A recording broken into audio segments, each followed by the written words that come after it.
To everyone. I think आप सब लोग ठीक होंगे। आज की क्लास में हम टेंस के बारे में पढ़ेंगे, जो कि हमारा टेंस जो है वो हमारा स्पोकन इंग्लिश में 50% बेस जो है वो डिपेंड ऑन टेंस के ऊपर रहता है। आज की क्लास में हम present simple tense, past simple tense और फ्यूचर सिंपल टेंस के बारे में जानेंगे, जो कि बहुत ही यूज़फुल होते हैं, जो हमारे डेली टॉकिंग कन्वर्सेशन में जिसका यूज़ हम एवरी डे एवरी टाइम अपने टॉकिंग में यूज़ करते हैं। अगर अभी तक आपने मेरे चैनल को सब्सक्राइब नहीं किया है तो वीडियो के नीचे ब्लैक कलर के सब्सक्राइब का बटन है, उसके ऊपर क्लिक कीजिए और बेल आइकन के ऊपर क्लिक कीजिए, ताकि जब भी मैं कोई नया वीडियो अपलोड करूं तो सबसे पहले आपको प्राप्त हो। So let's begin this video. तो सबसे पहले हम यहाँ पर देखते हैं कि टेंस में जो प्रेजेंट सिंपल टेंस है उसका हेल्पिंग वर्ब क्या होता है। तो प्रेजेंट सिंपल टेंस का हेल्पिंग वर्ब डू और डज यूज करते हैं यहाँ पर, है ना। यहाँ पर हम डू और डज दो हेल्पिंग वर्ब यूज करते हैं। तो प्रेजेंट सिंपल टेंस क्या होता है? प्रेजेंट सिंपल टेंस एक ऐसा टेंस होता है जो हमारे प्रेजेंट टाइम में हम जो कार्य करते हैं, जो एक्शन लेते हैं, उसको प्रेजेंट टाइम में सिंपल वेव्स में बताने के लिए हम क्या करते हैं, प्रेजेंट सिंपल टेंस का यूज़ करते हैं। और जिसके सेंटेंस के लास्ट में ता है, ती है और ते है का क्या करते हैं, जनरली हम यूज़ करते हैं। तो यहाँ पर दो हेल्पिंग वर्ब है, एक डू है और एक डज है।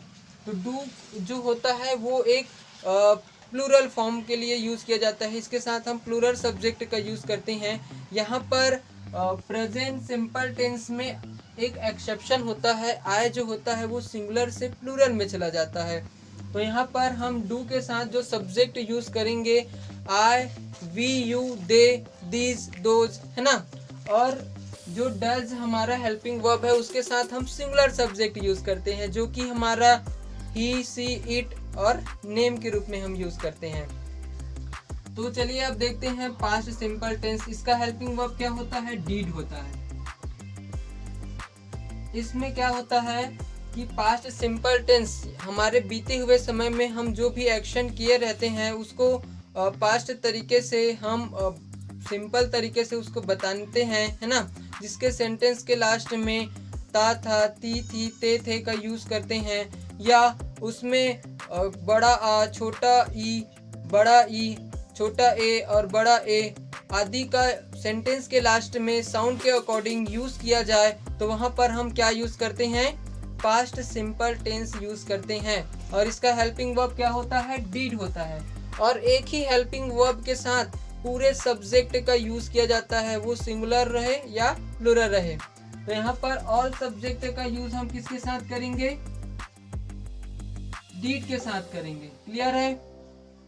अब हमारा आता है फ्यूचर सिंपल टेंस। यह एक ऐसा टेंस होता है जो हमारे आने वाले समय में हम जो भी कार्य करेंगे उसको सिंपल तरीके से, सरल तरीके से वो क्या करता है, शो करता है। इसके सेंटेंस के लास्ट में ता होगा, ती होगी और ते होंगे का क्या करते हैं, यूज करते हैं। यहाँ पर हम दो हेल्पिंग वर्ब का यूज करते हैं, एक होता है विल और देन होता है शैल। तो यहाँ पर फ्यूचर सिंपल टेंस में हम शैल के साथ केवल आई और वी का यूज करते हैं, और बाकी जो सिंगुलर और प्लूरल सब्जेक्ट बचे रहते हैं उसके साथ हम किसका यूज़ करते हैं, विल हेल्पिंग वर्ब का हम यूज़ करते हैं। लेकिन अभी स्पोकन इंग्लिश के कंडीशन में चाहे जो सब्जेक्ट है सिंगुलर रहे या प्लूरल रहे, उन सभी के साथ हम क्या यूज़ करते हैं, विल का यूज़ करते हैं। जैसे मैं पढ़ूंगा, आई विल रीड बोल देते हैं, लेकिन यहाँ पर करेक्ट तरीके से देखें तो यहाँ पर आई शैल रीड का यूज़ किया जाना चाहिए। चलिए एग्जाम्पल्स के थ्रू समझते हैं। चलिए इनका एग्जाम्पल देखते हैं। हम एक एग्जाम्पल लेंगे और उसको तीनों टेंस में क्या करेंगे, ट्रांसलेट करेंगे। जैसे एक एग्जाम्पल लेते हैं, आप बाजार जाते हो, है ना। तो यहाँ पर हम एग्जाम्पल्स के रूप में इसको यूज़ करते हैं। सबसे पहले हम प्रेजेंट सिंपल टेंस का देखते हैं। प्रेजेंट सिंपल का हम यूज़ करते हैं, आप बाजार जाते हो। तो यहाँ पर यू के साथ हम क्या यूज़ करेंगे, डू हेल्पिंग वर्ब का यूज़ करेंगे। लेकिन अफर्मेटिव कंडीशन में हम डू का यूज़ नहीं करते, क्योंकि यहाँ पर सब्जेक्ट, वर्ब और ऑब्जेक्ट बस रहता है ना। तो आप बाजार जाते हो, यहाँ पर हमारा ट्रांसलेशन क्या होगा, यू गो टू मार्केट, बस। तो यहाँ पर you go to market. Clear है? अब हम इसको पास्ट वाले कंडीशन में देखते हैं। तो पास्ट वाले कंडीशन में क्या हो जाएगा, आप बाजार गए थे, तो यहाँ पर क्या हो जाएगा, यू वेंट टू मार्केट। यहाँ पर वर्ब के सेकंड फॉर्म का यूज अफर्मेटिव कंडीशन में हम पास्ट सिंपल टेंस में यूज करते हैं। इसके ऊपर ध्यान दीजिएगा, है ना। सब्जेक्ट वर्ब का सेकंड फॉर्म और ऑब्जेक्ट का यूज यहाँ पर अफर्मेटिव कंडीशन में, अफर्मेटिव सेंटेंस में यूज करते हैं। तो यहाँ पर हमारा सेंटेंस क्या बनेगा, you went to market. Clear है? आप बाजार गए थे। और फ्यूचर वाले कंडीशन में क्या होगा, आप बाजार जाओगे। तो यू के साथ हम क्या यूज करेंगे, विल का यूज करेंगे। तो you will go to market, आप बाजार जाओगे, ऐसा हमारा सेंटेंस बनेगा, है ना। तो यहाँ पर you will go to market, ऐसा हमारा क्या बनेगा, सेंटेंस बनेगा। वेरी सिंपल है। यहाँ पर आपको सब्जेक्ट के साथ कौन से सब्जेक्ट के साथ कौन सा हेल्पिंग वर्ब का यूज करना है, इसको हम अभी और इसके बारे में और समझते हैं। तो चलिए देखते हैं कौन से हेल्पिंग वर्ब के साथ कौन सा सब्जेक्ट हम यूज करेंगे। तो यहाँ पर सबसे पहले प्रेजेंट सिंपल टेंस के साथ जो हमारा हेल्पिंग वर्ब डू और डज होता है, तो डू के साथ हम कौन सा सब्जेक्ट यूज करेंगे।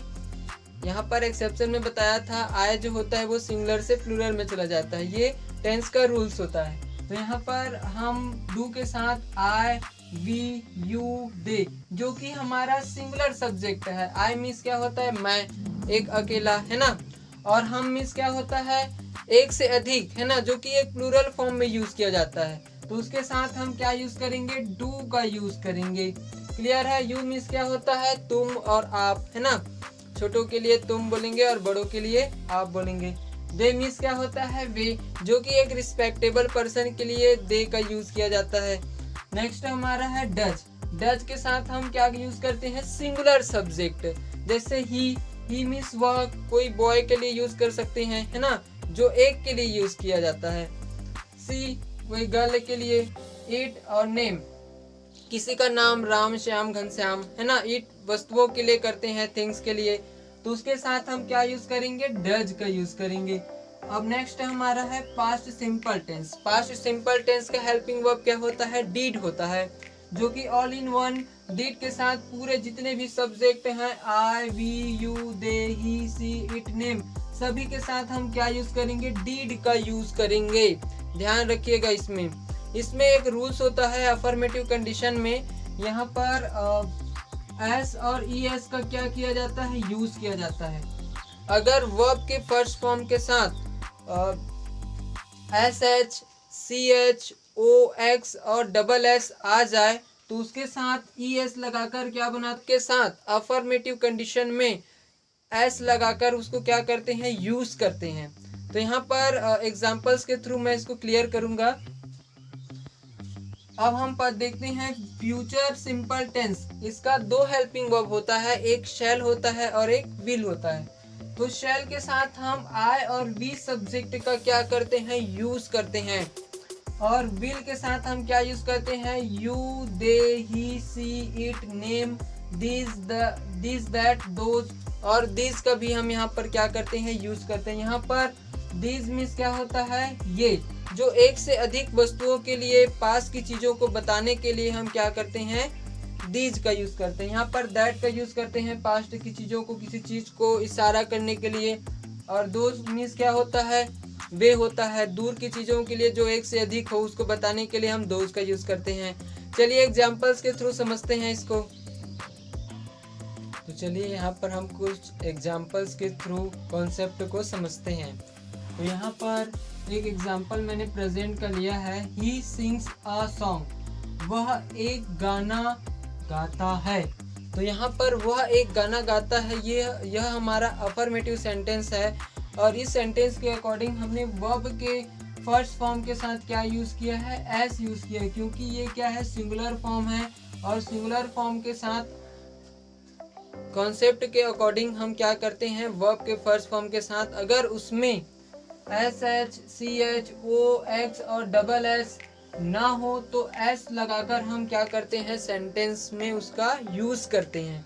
और अगर ये सब रहेंगे तो ES लगाकर हम क्या करेंगे, उस सेंटेंस को कंप्लीट करेंगे। चलिए नेक्स्ट देखते हैं।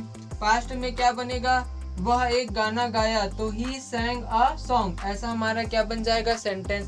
फ्यूचर में क्या बनेगा, वह एक गाना गाएगा, तो he will sing a song, ऐसा हमारा क्या बनेगा, सेंटेंस। चलिए नेक्स्ट और देखते हैं। प्रेजेंट का है, सी गोज टू स्कूल, वह स्कूल जाती है, तो यहाँ पर ओ का यूज हुआ है, गो के साथ GO, ओ के बाद क्या है यहाँ पर यूज हुआ है SSCHO। अगर ओ रहेगा तो ES लगाकर हम क्या बनाएंगे, प्लूरल। तो यहाँ पर हम क्या किए हैं, ES का यहाँ पर हम क्या किए हैं, यूज किए हैं। तो यहाँ पर हमारा सेंटेंस क्या बनेगा, सी गोज टू स्कूल। इसका पास्ट कंडीशन देखते हैं क्या होगा। सी वेंट टू स्कूल, है ना, वह स्कूल गई थी, तो वह स्कूल गई थी, उसको क्या किए हम, वर्ब का सेकंड फॉर्म का यूज करते हैं। अफर्मेटिव कंडीशन में सब्जेक्ट वर्ब का सेकंड फॉर्म और ऑब्जेक्ट का यूज किया जाता है पास्ट वाले कंडीशन में, ध्यान दीजिए प्लीज।